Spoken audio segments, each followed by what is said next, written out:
The crimson sun of Kether hung low over the hunting grounds, casting long shadows through the crystalline forests where Vex stalked her prey.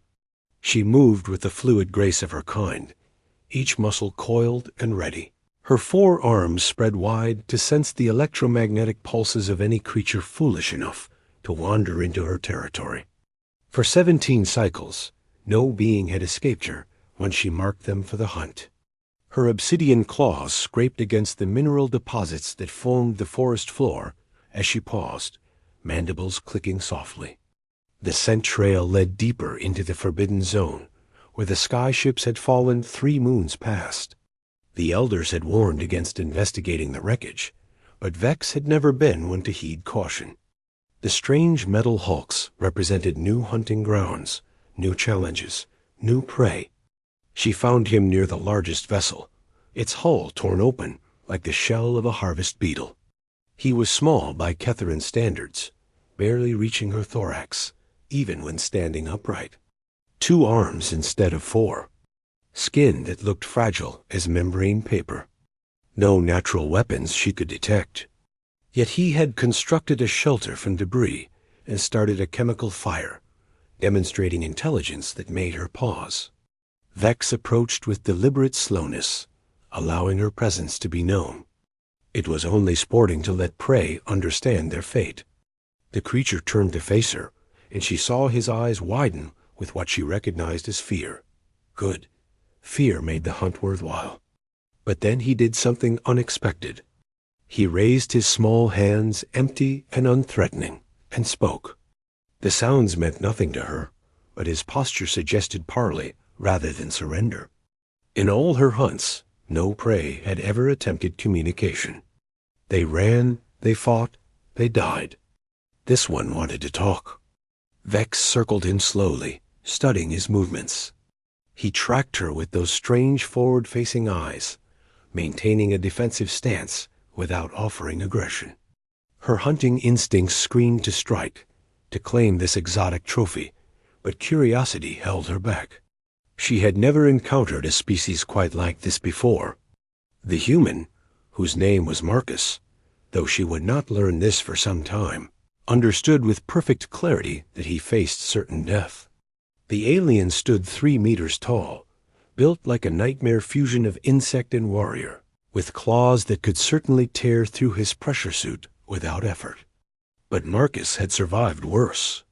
He had survived the crash that killed his entire crew. He would survive this. When Vex finally struck, it was with the speed that had made her legend among her people. Her primary claws swept toward his torso in a killing arc that should have ended the encounter instantly. Marcus dropped and rolled, letting the strike whistle over his head by centimeters.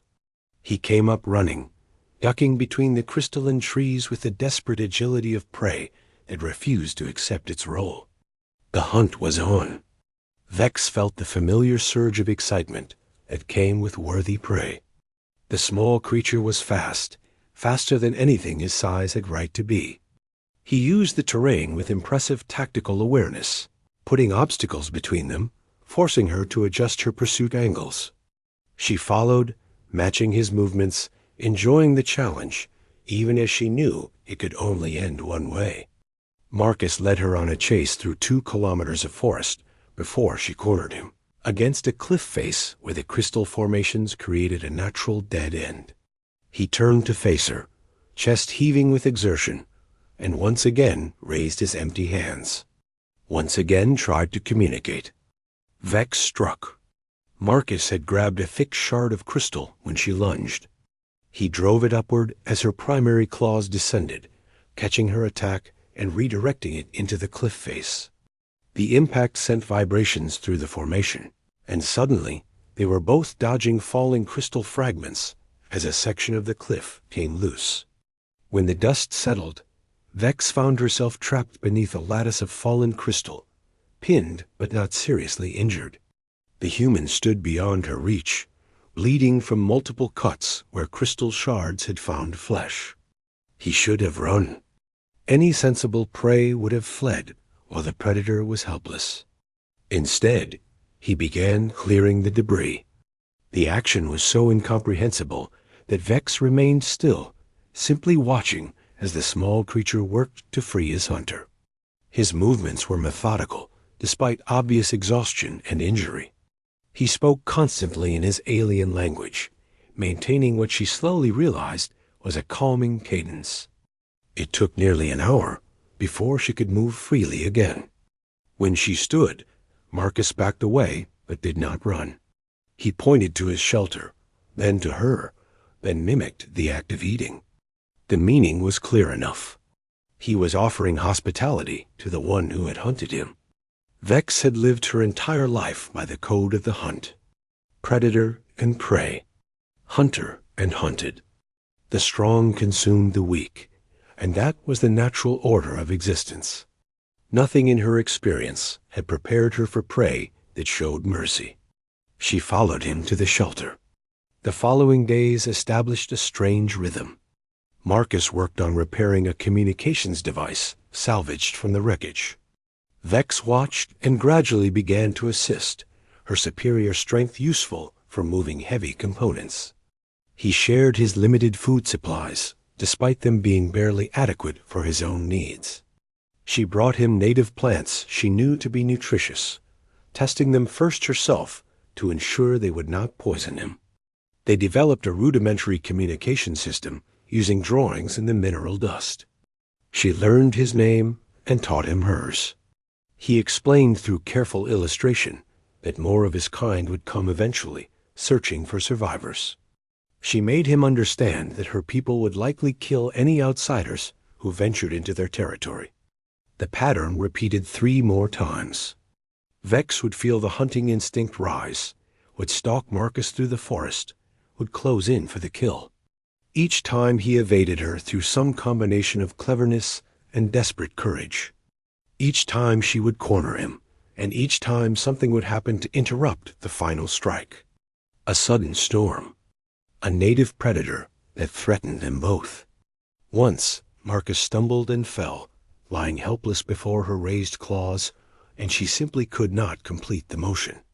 After the 4th hunt, as they sat by his chemical fire under the alien stars, Vex understood that something fundamental had changed in her.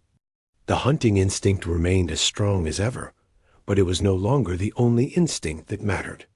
This fragile creature had shown her something her people had lost cycles ago, when they had perfected the art of the hunt. Mercy. Cooperation. The possibility that predator and prey might be more than their assigned roles. Marcus had begun teaching her his language, simple words at first. One evening, as the crimson sun set and cast its familiar shadows, he spoke carefully in her tongue, words she had taught him. "Why do you not kill me?" Vex considered the question, her mandibles clicking in thought. She responded in his language, pronunciation rough but comprehensible. "You refuse to be prey." "I am prey," Marcus said. "I am small, weak. You could kill me any time." "No." Vex touched his shoulder gently with one foreclaw, careful not to pierce the fragile skin. "Prey runs only away. You run toward danger to help, toward future instead of death. This is not prey behavior.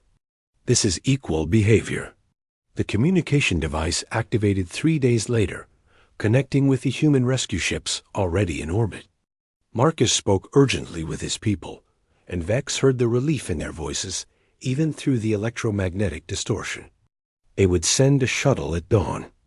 That night, as they shared a final meal, Marcus asked the question that had clearly been troubling him. "Will your people attack the rescue ship?" Vex's mandibles clicked in what he had learned was her equivalent of a smile. "I am greatest hunter of my people. When I tell them humans are not prey, they will listen. We will not hunt what I have declared equal. What if they disagree? Then they may try to hunt me." Her eyes gleamed in the firelight. "They will not succeed." The rescue shuttle arrived with the dawn, its engines scattering crystal dust as it descended. Marcus gathered his few possessions and turned to face Vex one last time. He extended his hand in the gesture she had learned, meant farewell. Instead of taking his hand, Vex drew one claw across her own paw, then across his. The blood mingled, her silver and his red dripping onto the Ketharan soil. "In my culture," she said carefully in his language, "this makes us kin. Not predator, not prey, kin." Marcus smiled, that strange expression that showed teeth without threat. "In mine, too." As the shuttle lifted away, Marcus watched through the viewport as Vex stood among the crystal forests, 4 arms raised in salute. She had been the deadliest huntress on her planet, undefeated and unmatched. But she had learned that true strength lay not in the perfection of the kill, but in the wisdom to know when not to strike. The human who refused to die had taught the greatest predator of Kethura what her people had forgotten, that mercy required more courage than any hunt, and that the bonds of respect transcended the ancient dance of hunter and prey. Behind her, the other hunters emerged from the forest, drawn by the sight of the sky ship. Vex turned to face them, already formulating the words that would change her world forever. The hunt was over. A new understanding had begun.